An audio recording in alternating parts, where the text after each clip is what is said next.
Our guest tonight has just announced that he'll be playing his first big concerts since he was last on stage 9 years ago. Now, we could sit here and tell you how many albums he sold. Could. Or how many top 10 hits he's had. Yeah. Or how many music awards are on his mantelpiece. But we're not going to do any of that. Instead, we are just going to let you enjoy some of the best. Here we go.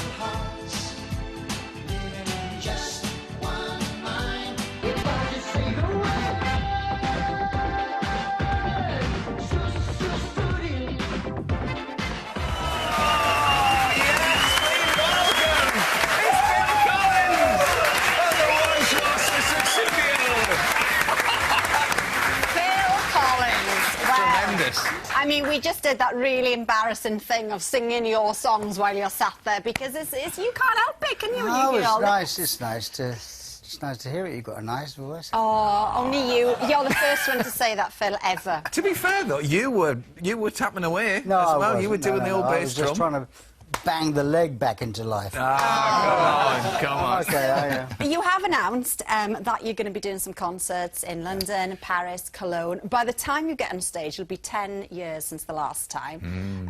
Why the change of heart then? Because 6 years ago, you said that you were going to retire. Yeah.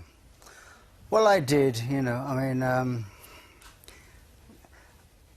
I did want to stop. And I did want to stop mainly because, you know, being married with Oriane and having 2 young children, and Matthew had just born and Nicholas was about 3 or 4, I wanted to be at home and be a dad. Yeah. You know, that was very important to me. Unfortunately, my marriage broke up around that same time, which means that when I retired, there was no family to be with. But anyway, you know, I kind of felt that I kind of wanted to get off the roundabout. But now I'm back with the kids, the 2 younger kids, and I'm back with Oriane. They've encouraged me, you know. Yeah. I mean, when they get in the car, it's like, play Daddy's music. I'm saying, Oh, really? is that true? Really? Yeah, play Daddy's music.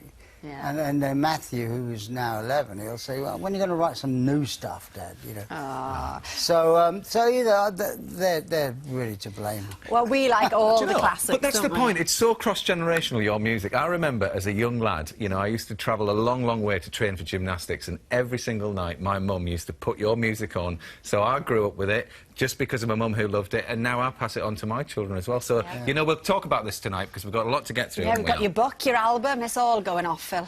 Yeah. Yeah, it's all systems go, as they say. Well, before Trish has cycled here. Trish has cycled here. Incredible. It's lovely to see you. Let's just clarify then.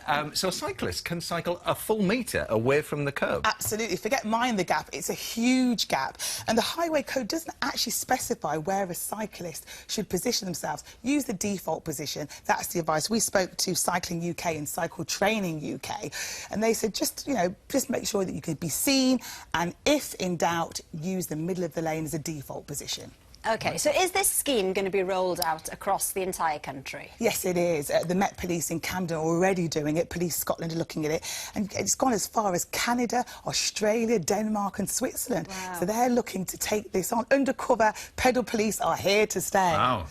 My brother-in-law's in Humberside. No, I don't Police. care. I can't imagine him in Lycra. I don't care what you said. I have to say... Go on. ...that within 2 or 3 minutes of being in London last night, I saw a cyclist cycling across a red light without any lights on. Well, this is Yeah. the thing, because there's big fines for that, Trish. Absolutely, you know, and cyclists do get fined if they cycle badly. Right. For example, in Great Manchester Police, you can do a course to avoid the fine, but, you know, if you don't, you get... Like a speed and awareness. but Yeah, for he was bikes, cycling yeah. very well, but just in the dark. The red lights, you know. It wasn't like he was cycling bad, he was fantastic. But let's be honest, motorists are still to blame in serious collisions. Yeah. 57% of motorists didn't even see the cyclists at junctions. Well, they've got no lights, that's all. Trish, thank you very much. We'll have to leave it there. Fleeting We're going to visit. stay on the streets, though, actually, aren't we? Big thank you to Sir John Bird. The 25th anniversary issue of The Big Issue is out now. Inspirational stuff, that, Yeah, wasn't it it, is. just? And Phil, your autobiography is out now, not dead yet. You don't hold back. Goodness me, that is No. full of certainly No. inspiring stuff as well. But can we start? Can we start at the beginning, when you were a little lad with your very, very first drum kit, and just tell us that lovely story that you put there in the book? Well, the first thing when I was 3 that I remember was a plastic drum, you know. And back in my day, you know, when it was Christmas, you got a soldier, a ball, Tangerine. yeah. Yes. You know, I mean, you didn't get the complete Star Wars fleet, you didn't get a PlayStation with all the games.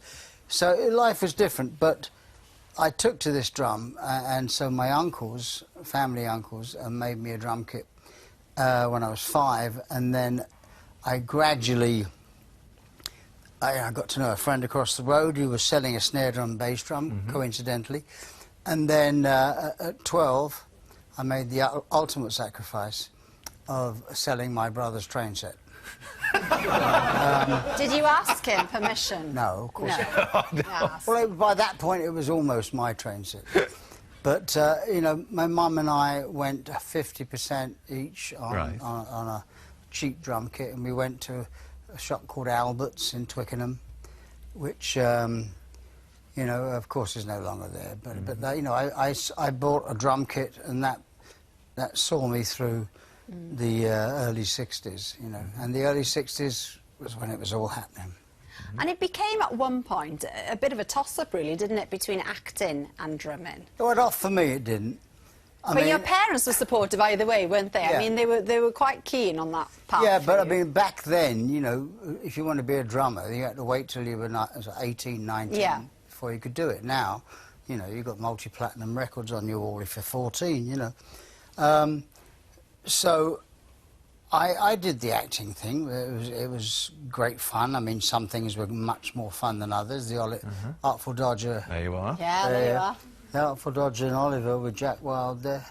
You know, that was fantastic. Then I had some dodgy moments, and really all I wanted to do was play drums. So as soon as I could escape, I did. Much to my father's, I won't say disgust, that's too strong. He wasn't He wasn't disappointed. convinced, was it? no. Yeah. He just felt what it would be better for you to go into acting as opposed No, to... it'd be better for me to go into the City of London Assurance, right. which is what he did. Oh, really? Oh, well, there we are. Well, listen, talking of going into the city, we took a drum kit earlier on into the city, just to see what would happen, Al, if Let's we just see left it if there. we could I mean, find any budding Phil Collinses. This is what happened. Have a look.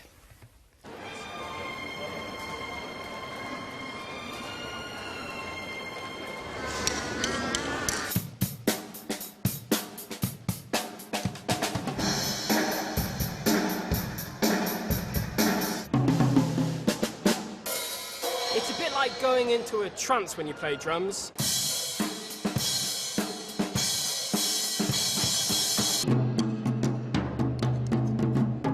I play African drums, but you won't play it because neighbors may complain.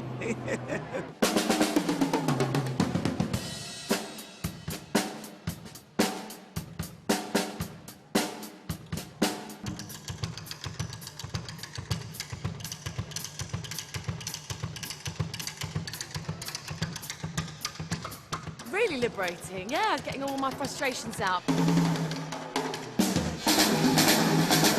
When I'm drumming, it makes me feel powerful. How did it feel? Excited.